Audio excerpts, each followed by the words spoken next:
Well, hello, everybody. You are listening to Judging Megan with your host, Megan Judge. Really quickly, before I start, I wanted to remind you that you can use my promo code for BarkBox. I'm obsessed with it. I get a monthly little like package every month for my dogs. Ruthie last night, real quick side story, came downstairs and I had bought a bag of bagels and for my younger daughter, and Ruthie went on, jumped on the counter and ate the entire bag. So, the good thing about BarkBox is it might be like a little bit of if you have a naughty dog like my one of my 2 labs, BarkBox is the best thing ever. She gets her toys, she shreds them to pieces the minute she gets them. They're all hidden in the backyard and I don't know, all over the place. And if you use my code Judging Megan, you can go to my website judgingmegan.com, and your if you do an order for your first 6 months or a year, you get a free month of toys and organic treats for your dog. So head over to my website judgingmegan.com or barkbox and use my code, and I am going to start the show. Okay, everyone, I have to tell you really quickly. I usually have some sort of story that I want to talk about in the beginning of my episodes, and I like to make it light. But I'm going to tell you, I have really been kind of struggling lately, and I'm very open about that on social media. So if you follow me at Judging Megan or on TikTok, which I don't even understand, or any of my social media platforms, I really like to be upfront with how I'm feeling. I think just like everything that's going on in the world right now is just so overwhelming. I kind of feel like I'm in this like weird alternate universe where, everybody has fought so hard to have rights, and I just feel like it's bad news all the time. Like another shooting happened on July 4th. Roe v. Wade was overturned. Whatever your stance is on that, I obviously am pro-choice and have a real issue with some of the states, especially under the circumstances of rape or, incest or anything like that. I just think this is not okay. So I hate to be political on the podcast, but I just needed to start out by saying that if any of you are feeling extra upset or struggling with your mental health, remember you can always reach out to a friend, talk to somebody, go to your see your therapist. There's a lot of colleges offer free therapy for students that might be training to become psychologists or psychiatrists. So there's always resources. You just kind of have to be creative how you find them.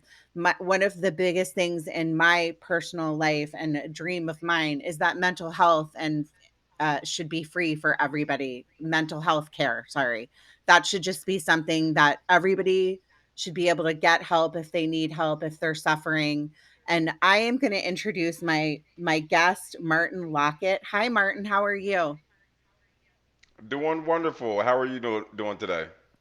I'm good. Did I get too like political and make you uncomfortable in the beginning of the episode? I really hate when I do that. Well, no, not at all. And I just want to say I appreciate the kind of public service announcement for mental health awareness. I actually work on the National Suicide Prevention line, and a really cool thing on July 16th nationwide. I don't know if you've already heard about it in your state, but it's been advertised certainly here in Yeah. Pennsylvania and other places. So 988 is going to be the National Behavioral Crisis Line. So we have 911 for emergencies, obviously. This is for a behavioral health crisis. If you are struggling, having a really hard day, need someone to talk to, you can call 988 and you will talk to somebody like me or a slew of my other very well trained professional colleagues who would love to be able to be that ally when you need it. So, right now, the number is 1 800 273 8255. That is 1 800 273 8255.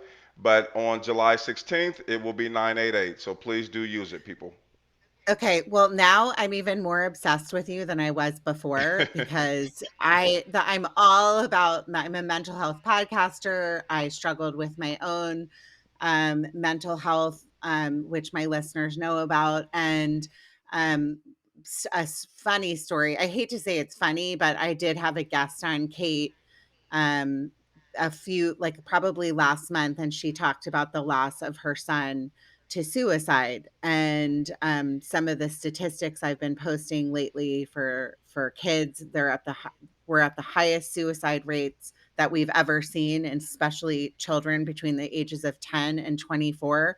So after I recorded with Kate, I saw this post and I was like, how did I not know about 988? I reached out to her like, I don't know if you know this, but this is becoming a national thing. And she tried to be like really polite about it. Like I guess she's known about it forever, but I had just found out about it the same day. And in my head, I kind of thought it was some sort of sign, but it's a step. It's a baby step, right?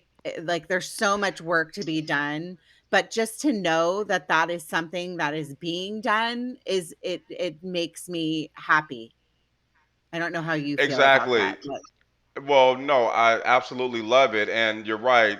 Our youth, especially during the last 2.5 years, and the isolation from not being able to go to school and see their peers and have after-school sports, and people. I mean, people are social creatures by nature, right? And when we are struggling, that's when we need people the most. We don't do well in isolation when we are struggling. That's the worst possible scenario that we could find ourselves in. And so, kids have been struggling mightily. And like you said, rates of suicide have gone up, substance use disorder has gone up across the board, but especially with young people who are grappling to cope. And so I also work on the youth line, and the youth line is a really cool line where, so it's open 24/7, but kids can actually call during a 6 hour period every day to actually speak with youth volunteers. We have incredible young people who get out of school. Right now, they're off for the summer, so they come down at 4 o'clock Pacific time. They're there until 10 o'clock Pacific time, and they will text with their peers. They will talk to them over the phone. These are young people who have gone through their own mental health issues and suicidal ideation, and now they have mhm. found ways to cope, and they're more than willing, more than happy to help their fellow peers who are struggling. And so that's a real joy to be a part of that as well. Can you first of all, that's amazing that you do these things, and I knew when I read your bio and you reached out to me, I was like, "I'm gonna like this person." Can you tell me, is that a national youth line or is it just where in your region? No, It's it's national. so we're based out of Portland, Oregon, and so all of our young Okay. volunteers they come down to the office in Portland, but the line is national. The youth line Can is you national. share that in case I have, I have a lot of people that listen that might be suffering with depression or gone through some sort of trauma. I don't really have kids that listen, but I think it's important that parents have the resources. If you want to share it at the end, we can do that. Absolutely. And I'm Um, just pulling it up here. You see me looking at my other screen. I should know that number by heart. I don't, but I have it right here on the screen, ready to share okay, with you. what is it, real quick, So and we'll share it at the it end too. it is 877-968-8491. And then if they're not comfortable talking to a teen or anyone, they can text the word teen and then the number two teen, so teen to teen, and they're going to text that to 839863. Okay, that's amazing, Martin. Well, I hated to go off on that tangent, but that's so important. This is what the podcast is all about. This is what lane we're both in, obviously. But I'm having you on because I find your story one of true inspiration, one of a story that I think is really important for listeners and people to know in general because it's it's just inspirational. So I want you to just start with where you grew up and tell me about your life growing up. Sure. So I grew up in Northeast Portland in the 80s. And at that time, it's drastically different today, let me just say. You wouldn't recognize it. But in the 80s, during the height of the crack epidemic and gangs were on the rise fighting for territory. So It was very impoverished. It was crime ridden. There were drive-bys. There was prostitution. It was a cesspool, if I'm being honest with you. But the good thing is, I grew up with a loving mom and a loving dad who, were married. We were under the same roof. My siblings and me. I have a twin brother and two older sisters. And so dad worked hard at a manual labor job to support the family, and mom stayed home to take care of us kids. She actually couldn't work because she was ill her whole life, pretty much. But we made it work. Family life was great. Despite what was going on outside of the house, family was warm and loving and nurturing. And we got, new clothes at the beginning of every school year and Christmas gifts and birthday gifts. So even though we didn't have a lot of money, I never felt that we were lacking. And so my dad was very, very involved with my brother and I. He would have us in little league sports, and he wouldn't just drop us off and say, "Okay, I'll pick you up." He was the assistant coach. He had us in wrestling. He had us in Cub Scouts, and he really kept us active. And I think because he didn't express a lot, he was one of those, man who wouldn't express his emotions a lot, but he showed his affection and the quality time that he spent with us and taking care of our needs. But I think he was adamant about doing that because he knew that the lure of the streets as we had gotten older was going to be profound. And so he wanted to, I think, shield us from all of that chaos by keeping us in very positive pro-social events. And so that was my childhood more or less. When I went into high school, everything changed for me, as it does for many kids. But for me in particular, I was incredibly shy. And so it was very hard to meet new people, talk to girls, things like that. Well, there was a guy in our school that everybody looked up to. I mean, he was like a demigod. I mean, he was a gang member, well-known gang member. The guys feared him, the girls loved him, everybody wanted to be around him, and the fact is he was somewhat close to my family. So we kind of had the inroad to be able to, befriend him and hang out with him and by proxy, become popular. And so we did that. But with that came a lot of consequence as well because he was also into stealing cars, skipping school, smoking weed, you name it. And so, Yeah, let me stop you real quick mhm, because I think the beginning is so important that you felt loved and you felt supported, and that is not, especially if you come from certain areas, that is not the norm, right. correct? Do you look back on, like, your younger years and say, "Well, it could, like, my the trouble could have started earlier?" Like, how do you feel about, like, what you just said? Because I think that's really important. If you had the in and you're a shy kid, and then you have this in with somebody that's, like, notorious, right? Right. And like, obviously living in an impoverished neighborhood. Tell me about, like, tell me about that. Tell me about the fact that you think that you would have gotten involved earlier. Like, your dad obviously was very supportive, because that's huge, because I think a lot of times you hear stories about that, and I would love to hear your thoughts on that. Right. And so, the underlying need that all of us have as human beings, we've all Mhm. seen the pyramid and the hierarchy of needs from the lowest, basic physical needs being met all the way to the highest self-actualization or reaching your fullest potential. But there's a need for social belonging in there as well, right? And we typically Yeah. get that from our primary, caregivers and our family. And so that initial kind of social environment is what produces that. Now, for people who don't get that at home, where the parents are neglectful and they're off running the streets or just, or abusive, in fact, people will seek that, kids will seek that elsewhere. And so whoever is willing to give them that attention and what feels like love, even though we know it's often a lot, something more devious than that. But kids will gravitate, to that. And so that's why you see so many young kids at ages 10, 11, 12 finding themselves, carrying guns and selling drugs and following these other gang members because to them that's love. That's acceptance, that's belonging, that gives them, a sense of importance.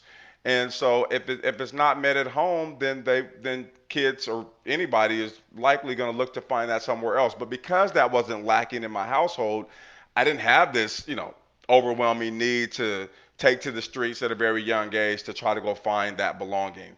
Of course, we know that just, biologically and socially, that changes when we get to, we reach adolescence and we get to high school. Then the Mhm. peer group takes on a much more prominent role in an adolescent's life, and obviously are subject to much more influences. Well, I think too, it's an interesting point because it's like I'm a parent, we can do whatever, we try to be as involved as we can with our kids' lives. And my kids are fortunate. We try to give them everything we can, um, including love. But it's you get to a certain point as a human being and you just want to be accepted. So no Right. matter where you live or where you're from, like an example, would be where you grew up, you wanted to feel the love, get into high school and have friends because you were a shy kid. But Right. that really had nothing to do with your upbringing or your parents. It had to do with the fact that as human beings, we want to be accepted. Exactly, 100%. And I'll just add another layer to that for me, because even though my brother, we're twins, so we did everything together. When I started skipping Mhm. school and, drinking and smoking weed and doing those things, he was right alongside me.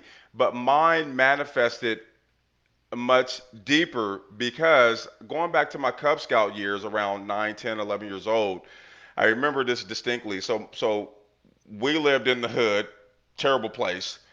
15 minutes away at our Cub Scout meetings, it was a predominantly white middle class neighborhood. And so Uh-huh. we would drive over there, and I'm looking at a totally new world of manicured lawns and, no trash on the street, and the homes, were clean and new furniture, and it was the total opposite from where I lived. And so in my 10 or 11-year-old brain, when we would drive back to our crime-ridden neighborhood, I started to think, well, why is it that all white people lived that way Uh-huh. and all black people, as far as I knew at that time, lived the way that I lived? So what is inherently wrong with me that would confine me to living in this environment, right? And so that was kind of the start of my, poor self-esteem and lack of a healthy self-concept, and things like that, that only, became exacerbated as I went throughout high school and started to think of myself in this world as a person and what my prospects would be. Well, I think too, not to like bring in race, but I do think it's important, and I have a responsibility just like you do to talk. I think it's so important to talk about these things because it Right. isn't right and it isn't fair, and the cards are not dealt evenly. So in a lot of ways, I have white privilege. Period. I do. I grew up. I never had to want for anything. I got sent to boarding school, grew up with money, um, went went to college for free. It wasn't even like a thought in my head, Right. and then thinking about it, like I think it's so important for people to take themselves out of their own lives and living in like a selfish bubble of understanding that the cards are not dealt evenly. It's just a fact. And when people say that that's not a fact, I get really fired up because I don't think it's fair. So I think if you grow up in a certain community, obviously like that, it like take yourself out of the picture. If you are a person of growing up with white privilege, I grew up personally in Washington D.C., and it was the opposite. I would drive into the where my dad grew up in Chevy Chase, but going down into like parts of DC, for me, I was like, I can't even understand how this would be. Like, why is this not the same for everybody? And I think it's important to point that out because it's almost like as a young kid, you're dealt a hand of cards and it's what you do with it. But you also have to understand that you're a young kid. And I'll give you examples recently. I live in Los Angeles. There's all kinds of crime going on right now. There was just like these smash and grabs in downtown Manhattan Beach. So these young kids, I watched the video. 14 kids. They looked like they were maybe 15, 16 years old going into a store, and everybody's up in arms, like this is like who are these thugs? And yeah, I get it. Like people are mad because that's our town and we live in a small town. But then you have to take yourself out of the picture as well and realize that, one kid maybe said, "Let's do this," and then the other kids went along with it. These are still kids. And I just Right. want to, I'm sorry, a lot of times I get on my soapbox. I will It's never okay. understand I will never understand what life was for you growing up. Just like you won't understand what my life was for me growing up. But I think the most important thing and the reason why we're having all of these issues all over our country is because people just need to learn how to speak to each other and understand and make things Right. more fair. Period. Period. No, I mean, well said. And before I get back into the story, I will say, and because the white privilege term is a very can be a very incendiary term where a lot of people are offended by that because they say, well, no, I grew up tough and I had to work for everything. And so it's not implying that white people who are successful didn't work to get what they have. What it is Yeah. saying, the way I interpret it, is that your white skin did not serve as a barrier to you, having upward mobility, right? Your Mhm. skin did not hinder you being able to apply yourself and get to where you are. Whereas somebody who is black, brown, or otherwise, that is a barrier, right? They do have to contend with the fact that, well, I am black, but hopefully I can still, be afforded the same opportunities if I work hard as someone who is white would be able to have. And so it's not saying that you didn't work hard to get what you have. We're just saying you didn't have any roadblocks as far as your skin color is concerned that would have prevented you from 100%. getting there. That's it. And I think too that's something that people really need. If more people thought about that, like in a way where it's like nobody's attacking you. We're not using white privilege to say you're a bad person. We're saying it like you were born with a hand of, or at least I'm saying this, you're born with a deck of cards. The deck of cards is a lot easier, period. It's a fact. It's a fact Right. 100%. And it's if more people thought about that, maybe there wouldn't be so much divisiveness. I'm very Pollyanna about certain things. And that's one of them. It's like, take yourself out of the situation. Don't be so selfish and think about what it's like for people, no matter what color your skin is. People have cards dealt against them. That's part of why I do this podcast. The girl that I was telling you about in the beginning, grew up not with very didn't have any money, ended up stripping, like she didn't have any other like and she didn't have any other outlets. And so people need to understand that. And it's something that I think is really important to talk about. I'm going to shut up because I tend to talk too much.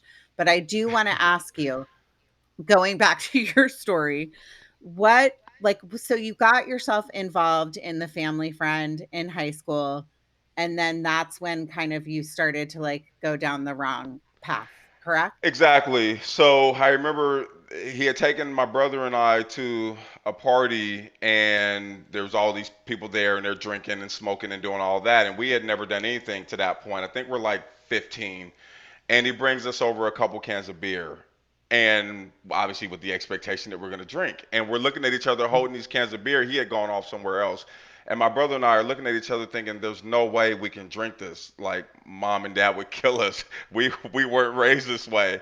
But we also Yeah. know that we're amongst these people who we want their acceptance. We want to be cool. We want to fit in. So like we have to do it. And I remember for me, I had taken the first few swigs, and I mean it was disgusting, of course, but the Yeah. feeling that it gave me, like all the inhibitions came down. I was able to just feel free and sociable and laughing and talking to people like I had never done before.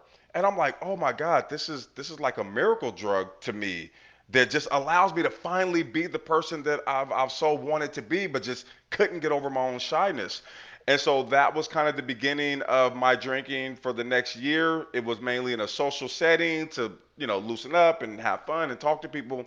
But when I turned 16 years old, things started to take a much darker turn because now I'm looking at my, I only have a couple more years in high school. I'm going to be expected to go out into the world. What am I going to do? Who am I going to be? So this whole identity crisis started to manifest because on one hand, I'm in the hood with my friends, trying to be a gangster even though I wasn't, and Mhm. carrying a gun and selling drugs even though I was terrified because that just wasn't me. But I'm trying to gain that acceptance. But then I would go to work after school because my parents made sure we worked always, and all of my coworkers were white teenagers, and they all, they had Mhm. cars at 16, and they're living the life. So I wanted to hang out with them. So I would literally change my wardrobe. I would go from the baggy gangster clothes to like the polo and the Tommy Hilfiger and the preppy stuff.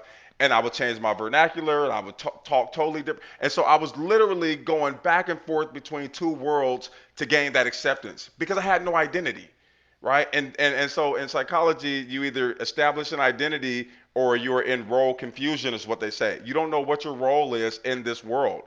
And so that was such a painful conflict for me that it was just much easier to drink.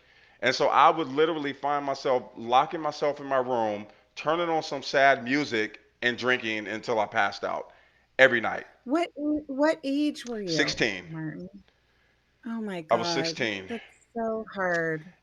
Yeah, and it's also like that's gotta be so awful on a young I mean, you're so young at 16. Like, you're a baby, and just having to balance out, like, just at the root of it was just wanting to be accepted, Right, you know? right. And so you're right. I mean, that was at the crux of my addiction. And so I was a full-blown alcoholic by age 16. I drank before I went to school. I drank during my lunch breaks. I drank after school. I just drank because I didn't. It was too hard to cope otherwise. So fast forward into New Year's Eve of 2003. I was working at a warehouse at the time. I lived in Vancouver, Washington with my girlfriend, and I worked in Portland, about a half hour away, just cross the bridge. You're in Portland, Oregon. So it was any normal day, New Year's Eve, '03. I kissed my girlfriend goodbye, headed to work, 6:30 in the morning.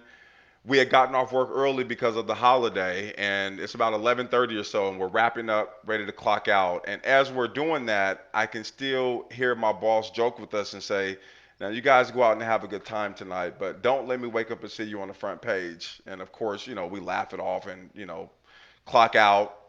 I went straight to the liquor store. I bought a fifth of gin. I then proceeded to my parents' house to hang out with my twin brother because that's where he was living at the time. So I get to my parents' house and I hang out with my twin brother, and then he and I had made plans for later that night to attend a friend's house party, a guy we had gone to high Mhm, school with.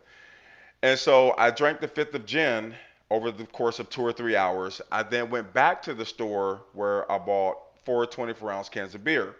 Now, if you're doing a quick math on that, that's 96 ounces of beer that I consumed between the hours of 5 and 8 o'clock that night. So then my brother and I decided we would go to another friend's house in the meantime to hang out. We didn't want to get to the party too early. So we get to that friend's house. The three of us, hang out. We drink a pint of Hennessy together, kill some time. It's now about 11 o'clock. So we exit his apartment to go to the party, and he was living with his mom at the time. And as we're leaving, she says, "Now, you guys go out and, do your thing, but please, please, please be careful." And of course, yes, ma'am, yes, ma'am.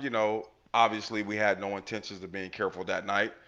So we yeah. get to the party, we drink more alcohol, of course, have a lot of fun, bring in the new year, everything is great.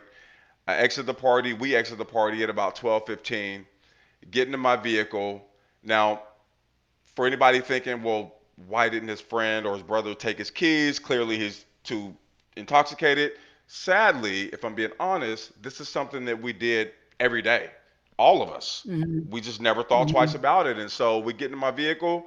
I take my friend home without incident. I get back onto the freeway to take my brother home. And at this point, all I'm thinking about is how exhausted I am because I've been drinking all day. And I think I had one fast food meal at about 4:30.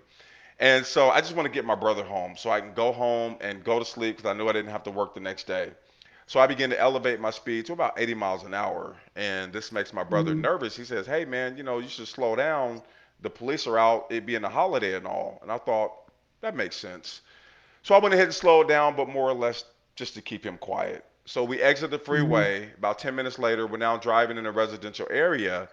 And again, I begin to pick up my speed now to about 60 miles an hour. And he starts to yell at me, slow down before we crash. And I snap back at him, calm down. I know what I'm doing. I got this. And but I did slow down just to, kind of settle him a little bit. So we're nearing the block, our parents' block, where I'm going to drop him off. And then he suddenly realizes he's all out of cigarettes. So he says, "Hey, bro, let's go up the street so I can get some cigarettes. I'm all out." And I'm thinking in my mind, great, here's one more stop that I don't want to have to make. I just want to go home and go to sleep. So we Yeah. drive for literally 2 more blocks. And then about 2 blocks from that point, there's an intersection. And I'm looking up at the light, and the light is yellow. And as intoxicated as I was, I still knew there was no way I was going to make this light. But it didn't matter. I just want to get these stupid cigarettes and go home and go to sleep. So I immediately, just punched the gas. I'm like tunnel vision, not seeing anything to the right or left of me. And literally within like 3 or 4 seconds, if that, just boom. I mean, just this earth shattering crash. And the airbag envelops my face, and my car comes to a slow winding halt. And I feel okay, so I'm like, okay, I'm still alive. This is good. I immediately look to my right. I see my brother, who appears to be okay, so I'm somewhat relieved at this point. A guy comes rushing up to the driver's side door frantically. Are you guys okay? Are you guys okay? Yeah, we're okay, I tell him. And I step out of my vehicle, and most decent people would go check on the people they had just hit. But at the time, I was so consumed and self-absorbed with all these superficial things that I had leaned on and relied on to convey a sense of importance. I'm devastated because I'm looking at my prized possession, my vehicle that I worked hard for. It's in a heap of crumpled metal at this point, and I'm Mhm. just crushed by Mhm. that. And then my brother gets my attention, and he says, "Hey, man," he starts to point across the street. He says, "I think I see somebody down there on the pavement, and I don't think they're moving." So then I kind of snap out of it. I'm like, "Oh my God, what have I done?" But then within seconds, as you can imagine, the lights and sirens are everywhere. So the policemen are on the scene, and they're talking to me, and they take my brother a few feet away to talk to him. And the officers are interviewing me about how much I'd had to drink that day and should I have been driving and things like that. And I feel terrible about what had happened. So I'm just, admitting everything because, again, I feel terrible. And the officer had confirmed to me about 5 minutes into that interview that that person who was lying on the pavement had, in fact, died. And Oh, he no. informed me that they were taking another one to Emmanuel Hospital just blocks away by ambulance. And so, I'm placed under arrest, of course. I'm put in the back of the cruiser. We head downtown for processing. And from the back seat, I'm listening to the police radio because there's a lot of chatter, obviously, about the crash. And so I'm trying to listen from the back seat and hear what what I thought had come over that radio about 10 minutes later that unbeknownst to me, there was another passenger who had been pronounced dead at the scene. And so I asked the officer, I said, "Excuse me, sir." I said, "Did I just hear that correctly? Did they just say that there was somebody else in that vehicle who had died at the scene?" And he said, "Unfortunately, yes." And so that became the very worst day of a lot of people's lives. Wow. Okay. Well, I'm speechless. I can't even imagine because there's the part of me that is like, "Oh my gosh, like people died," and like that you can't help but be like judgmental in this situation, right? But then there's also the other part of me that's heard your story thus far and I already can tell you're a good human, you're a good soul. I just can already feel it. I know it. What was that like? What was that like in your mind? I mean, you obviously probably had sobered up pretty quickly, knowing, my God, I just killed two people with my car. Right. So there was there was obviously a lot to try to process, but I would be remiss if I also didn't, you know, if I wasn't honest about the fact that I calculated my young life at 24 years old. I knew that I felt at that time it was over. I mean, so Yeah. you're responsible for two innocent people that you had never met no longer being here. Another person I knew was going to the hospital. They could potentially die, with life-threatening injuries. But then I also knew the law in Oregon since 1995, there is a mandatory minimum law that requires, regardless of how you spend your time in prison, you will do 120 months, otherwise known as 10 years, day for day, for DUI manslaughter. Doesn't matter, no circumstances, no mitigating circumstances, nothing. You will do 120 months for every manslaughter. Now, I have two of them in the first degree. So I'm like, I'm gone for 20 years. Like, I won't see my neighborhood that I'm driving through on my way to downtown for processing. I won't see this place for 20 years. So just trying to grapple with all of that, it was. I mean, I can't even describe it. To say it was devastating or crushing or jarring or, I mean, all of those are inadequate terms. It was just a terrible, just the worst feeling I'd ever felt.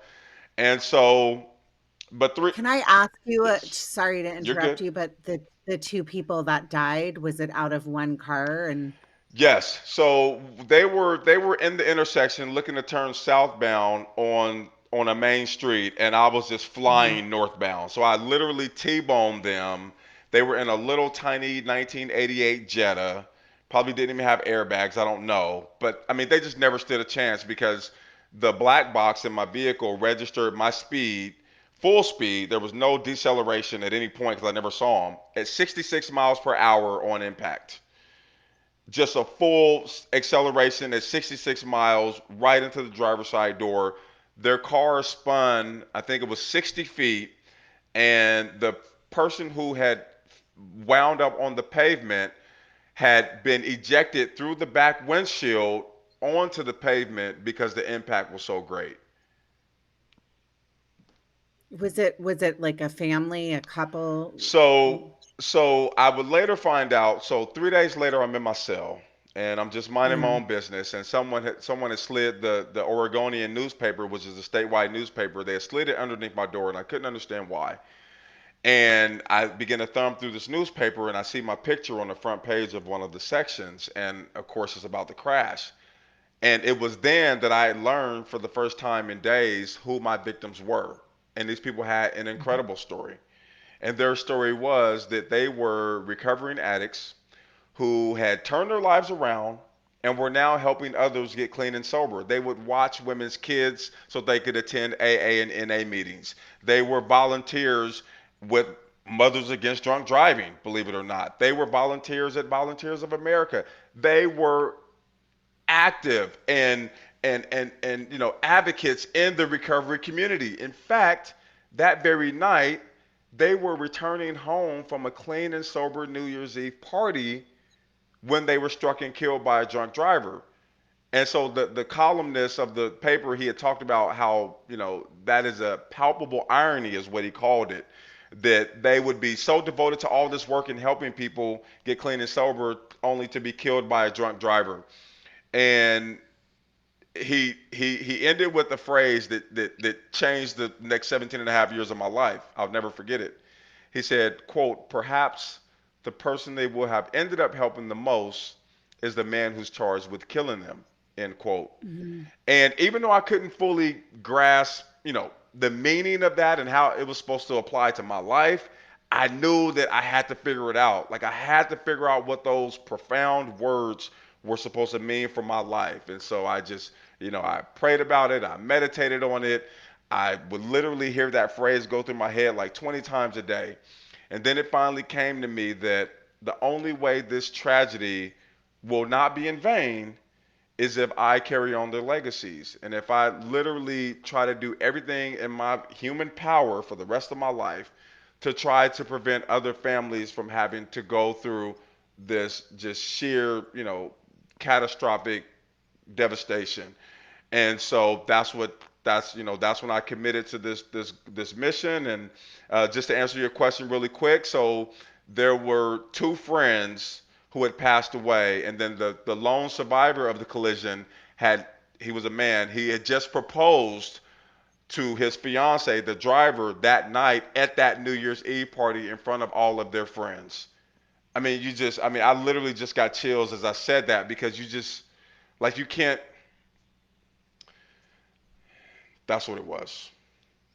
I mean, it breaks my heart because it's like you made a mistake and the intention is of a drunk driver unless I mean, let's be real. Nobody gets behind the wheel of a car because they want to kill somebody else. I mean, maybe that's happened, but I would say no. I mean, the intention is people I mean, I even as a young teenager, to be honest with you, got behind the wheel when I had too much to drink. And I remember at one point I was in high school and I know I was drunk driving. I should never have done it. It was an odds thing. I got out lucky, and I drank a lot and and I openly will admit that because I think it's something that people need to hear. We're all very, if I were to have picked up that paper, um, I would have been like, Martin, what a monster. Like the things that people think. I mean, this is just a fact, and you're not a monster, but it is what you decided to do with your life moving forward. Life is a set of choices and tests, in my opinion. Um, and if you are spiritual, which I am, um, sometimes we go through these things in life and we're like, what, why me? Like, why is this happening to me? In some ways, you have to wonder why this happened to you ultimately is to make you a better human, which is what I already know you are from just the brief conversations we've had. So, you when people make mistakes in life, like massive mistakes, like you made a mistake, you did your time, which we're going to talk about right now, but it's about forgiveness and it's about forgiving yourself. Those people, you know, people may not be able to forgive you because that's just a fact. But I just wanted to point that out because I'm not saying in any way like, "Oh, I agree with drunk driving," or "You did the right thing getting behind the wheel." But I just want more people to think about the fact that you made a mistake, and people make mistakes and get behind the wheel of a car every single day. And it's about really thinking about it. And your intention going into it was like you were a young kid and you made a bad decision, you know? So let's talk a little bit about what happened next. So you then got put on trial, and then were put in prison. So I took a plea bargain for 17 and a half years, day for day, in the state of Oregon. And so there was no motive to, get an education or stay out of trouble because I couldn't earn a single day off of my sentence for good behavior or having a job or getting an education. I just couldn't. So the Mhm. sheer motivation was following through because at my sentencing, after I got sentenced and they did the victim impact statements and things like that, I stood up and addressed the packed courtroom and the families and the friends and the community and the media and vowed to spend the rest of my life. I said, I know it's not much consolation, but I vow to do everything I can to prevent others from doing the same thing. So that was my fuel. When I got to state prison about a month later, I went to the education department and asked to be a tutor. And I, became a tutor in the GED program. And then I learned through being in that environment that I could take a college course for 25 bucks at a time and start from there. And I didn't know how education worked. I figured if I take enough classes they'll give me a degree. I don't know. So I did that, and then fast forward 3 years, when I lost my dad, we were able to get his pension and some life insurance money And I thought, well, what better way to honor him than to invest in my education and my future and this goal, right? This mission that I set out on. And so I started taking classes at Louisiana State University, and because you have to pay for all of it, right? You don't get any federal Pell Grants for prisoners, and that went away in the 90s. And thankfully, Mhm. it's coming back actually next year. I'm very, very happy about Mhm. that, but I had to pay for all that myself. So I take classes at Indiana University and Louisiana State, and I parlay all of these credits into an associate's degree in 2010. And I went on to get a bachelor's in sociology in 2013. And then I wound up with a master's in psychology in 2016. And meanwhile, throughout this whole journey, I'm not just taking courses and passing them and getting credits and getting degrees. I'm starting to finally uncover and unravel all of these youthful motivations and deficiencies and shortcomings and the psyche behind it, and why did I justify this and why did I rationalize that, all of these this tangled web of self-deceit and irrationality and poor choices, and it all started to make sense, right? I could trace it back to its origins. And then I was able to actually use that knowledge and my personal experience to talk to some of the younger guys in prison that I was working with on their GEDs, because prison, as you know, you don't have to be there to know that it's not the safest place to be vulnerable. And so when Mhm. guys, they would seek me out, I'd be on the yard and I'd be, jogging and working out, by myself. I did a lot of time by myself because I didn't want to, run with this group or that group. That wasn't me. So guys saw that I was different, and they saw that I was consistent in how I did my time. And so they would seek me out and they would start to talk to me and open up about childhood traumas or their fears or their concerns or dreams or hopes that they have for the future. And so I was able to build that rapport and start to, counsel a little bit. And so that was kind of the affirmation, or the reaffirmation that the counseling, that's for me. That's where I need to be. So, but in order to do that, you got to get clinical hours, right, to get state certified. So I actually transferred to another prison at that time. I'd been there for 10 or 11 years, almost 11 years. Transferred to another prison, and it was the only prison in Oregon that is at a medium custody level, because all the minimum custody level prisons, that's where you get all the treatment and the programs, because they figure you're on your way out. We want to make sure you're equipped. If you're at a medium Mhm. level status, just based on the amount of time that you have, you don't have access to that. There was one prison that offered a substance abuse treatment program. So I talked to the clinical director. I said, here's my goal. I've got my master's degree. Can I get clinical hours under your supervision? He said, we normally don't do that. We don't have any sanctioned program for that. But because you have shown me and demonstrated that you're committed to this, this profession and this work, I'll make an exception. So I went through the program as a participant for 7 months. I then started to mentor the guys. I would lead the groups. I would do assessments, did all the clinical work, got certified through the state of Oregon in 2019. And then I released 2 years later in 2021. So I've been out for a year and almost a month now. Wow. And how do you feel? I mean, that's very impressive that you were able to do all of those things. I'm sure you have a million stories about prison. I I got can't a few. imagine how difficult how difficult that was, but just to turn your life around, how were you able just sitting in I'm pretending like I know what prison's like just from TV, but having those hours like alone or within your thoughts, um, how did you were you able to go on? And I want to point something out.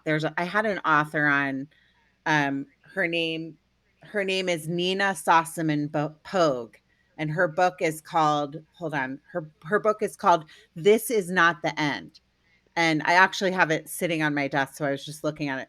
Um, and I would recommend you read it because we all have a this. She talks about this in life. We have a this in our life, right? And she was a very successful TV reporter. She's now a speaker. She hit a little boy. She ran over him when she was backing out of a driveway, and he survived, but she didn't want to go on. Like, it was basically like she was suicidal, like all of the things that one would go through. And it was about, how do I forgive myself? Like, he did survive. But my question to you is, you know, in life, that was your this, but that's not really your this because you're so much more than that. So tell me about how you found the strength to forgive yourself, but also, like, ask for forgiveness. Are you spiritual? Did you ever connect with the family or the families? Can you tell me a little bit about that? Sure. So I was in the county when this whole thing happened. I was in the county jail awaiting trial or sentencing or what have you for about a year. And throughout that whole year, I had returned to my Christian roots because I was, brought up in the church. And obviously, when I got older, I drifted away, but it was still in me. And so, Mhm. being that this, tragedy had happened, I returned to my Christian roots. So I would pray every day and pray that someday these people will be able to forgive me for this. Lo and behold, that prayer was answered by and large at my sentencing because during the victim impact statements, the majority of the family members of the two who had passed away had explicitly verbalized to me that they had forgiven me because they knew I didn't intend to do this. And Mhm. so that was really, touching as you can imagine. And I had prayed to God and asked for forgiveness, and I genuinely felt that God had forgiven me. But as you know, it's usually the hardest thing that we come to forgive ourselves, right? Yeah. And Yeah. so literally for the next 3 years, I remember it vividly. For the month of December, the entire month of December, I spent a lot of time on my bunk. I wasn't going outside to work out. I wasn't playing softball. I wouldn't go to the chow hall. I would just make food on my like I was in a state of depression because I was reliving from the moment I woke up that morning to the time, I was in cuffs and headed downtown. I would relive every single event of that day. And I felt in a weird way that was my way of like never forgetting what happened and honoring their lives, right? Because if I felt that if I was able to kind of just go on and be happy and cheerful and live my life even though I was in prison, I felt that was doing a disservice and a dishonor to them. And so I Mhm. just lived in self condemnation every December for the first 3 years. And then I said, you know what? I thought about, this vow that I had made, even though I was doing the work and was going to school and, learning all about counseling and all that, I felt that I was holding myself back from really stepping into this mission, right? And I said, I can't continue to plague myself in this way because if I'm gonna follow through on this thing like I said I would, then I have to give all of my energy to this, and I'm robbing myself and them in this mission of a full month's worth of this energy by sitting and kind of wallowing in this misery, frankly. And it Mhm. wasn't helping anybody, wasn't helping them, wasn't helping me, wasn't helping the cause. And so when I kind of just understood that in a real tangible way, then it just I allowed myself to kind of break free of those chains of bondage of self condemnation and misery. And so that was the end of that. But it did take about 3 years for me to reach that point. Did you so when you actually, so you've been out now for a year, a little over a hmm year. What is that like, being out? Um, it is. Let me say. So in 2015, I still had 6 years left. I started to speak at DUI victim impact panels within the prison. They would bring in volunteers who had from the Uh-huh. community who had lost loved ones to DUI drivers, and they would tell their story, and then somebody from the inside would tell their story about how they were the offender of this. And it was a very communal, healing, cathartic environment. I mean, you just can't replicate it anywhere. But that was the beginning of me speaking at DUI victim impact panels. So since I've been out, 2 months later, I spoke at my first one in a city in Portland. I've spoken at I don't know how many now. I do them remotely every month with the trauma nurses at Emmanuel Hospital. I speak to kids who have gotten a minor in possession charge, and I speak. I'm getting set up here in Pennsylvania to speak at some, and I'm looking when school starts. I'll be looking to speak there as well. So I've spoken at numerous impact panels. That's been such a reward. Since I've been out, I've gone skydiving and surfing and a cruise to the Bahamas and Las Vegas. Like I had never traveled anywhere growing up, and so I Mhm. knew when I got out, like I just want to live and I want to experience life and to be doing it sober. Like 6 months before I got out, I started to be overtaken by the fear of what if life is boring sober? Like Without I couldn't remember yeah. being sober and living life out in the free world.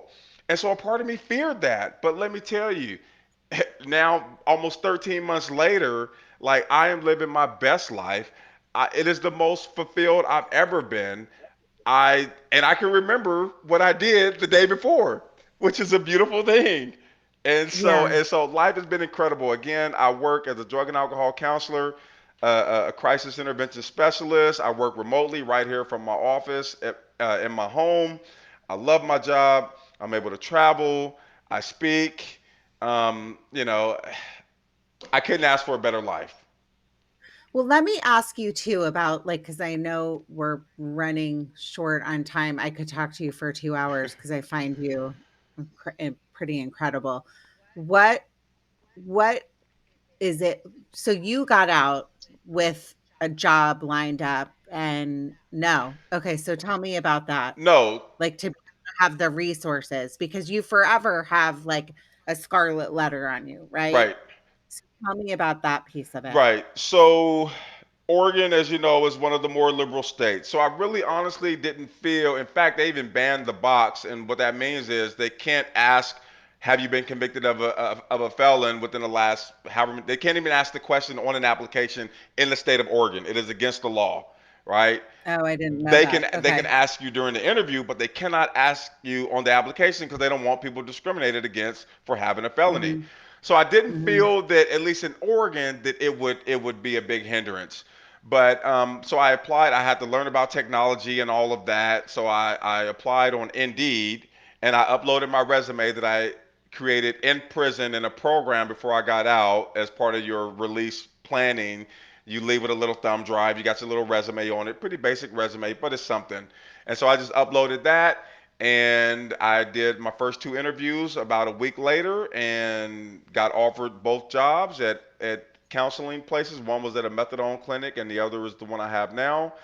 And I got hired, but I almost didn't get hired because it had to go through DHS in Oregon because of the nature of the job and things like that. And so What is DHS again? I'm so sorry, so just for my so Department, and myself. that's okay. Department of Human Services. Oh, duh. I should know It's that, by the way. okay. Go ahead. It's okay.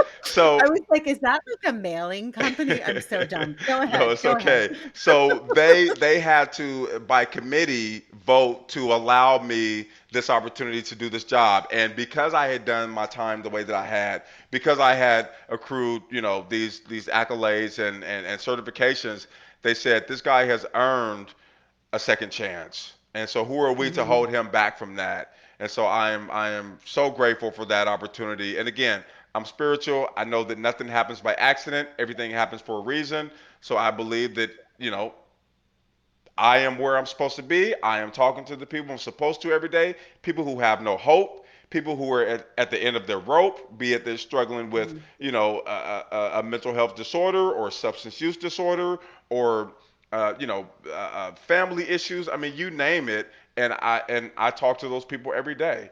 And I wouldn't trade it for the world. Yes, a very it's heavy work, right? But my job treats me very well. I get a ton of PTO so I can engage in my own self care. You know what I mean? So I mhm. can continue to take care of myself and be okay. And I just I like my life has so much purpose and meaning that prior to this whole thing happening, I was just aimless. I had no sense of direction, no purpose. I'm kind of just existing, right? And it wasn't a great existence. And now I'm able to actually fully live and bask in the fruits of life and purpose and to do it sober. It's just the greatest feeling ever. And honestly, like you made a mistake, like a horrible, horrible mistake. But it's a, I think that people deserve chances, you know? Like we're all so judgmental like, against each other, and you did your time, you know, like you used your time well. I would imagine there's a lot of people, I would say I would love to know the statistic on people that get out of prison and change their lives for the better. Do you Can you touch on that? Because I don't really know the answer to that. I would love to know, you know, a lot of people I would assume don't feel like they have a lot of hope once they get out. And so can you kind of touch on that? Right, and the statistics vary from state to state, as you can imagine. So, I mean, Mhm. Yeah. Oregon has like some of the best resources pre-release and post-release for getting on your feet. Other places you can imagine, Alabama, Mississippi, Louisiana, like there's no hope.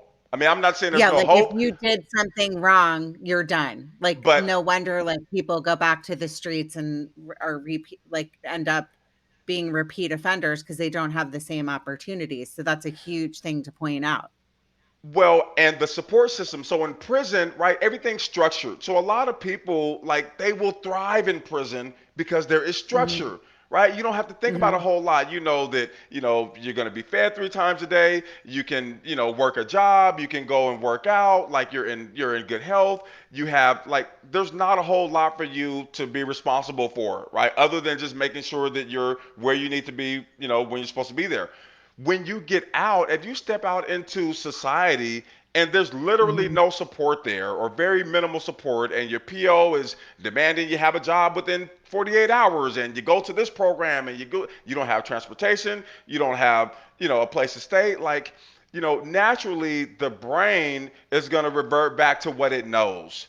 Even if you mhm, have the greatest intentions, you cannot do this alone when you come mhm. from a long period of incarceration. And we know that in America people are sentenced to these ridiculous amounts of time, right, For minor for crimes. very Yeah, minor crimes, and and yeah. and the support is just not there when they get out. So it's no wonder why people go back to, even though they get out with all this momentum and a new way of thinking, and they're clean and they're healthy, but then they walk into no support, and Yeah. there's no structure, and they revert back to what they know. Thankfully, I've got family, I've got a fiance.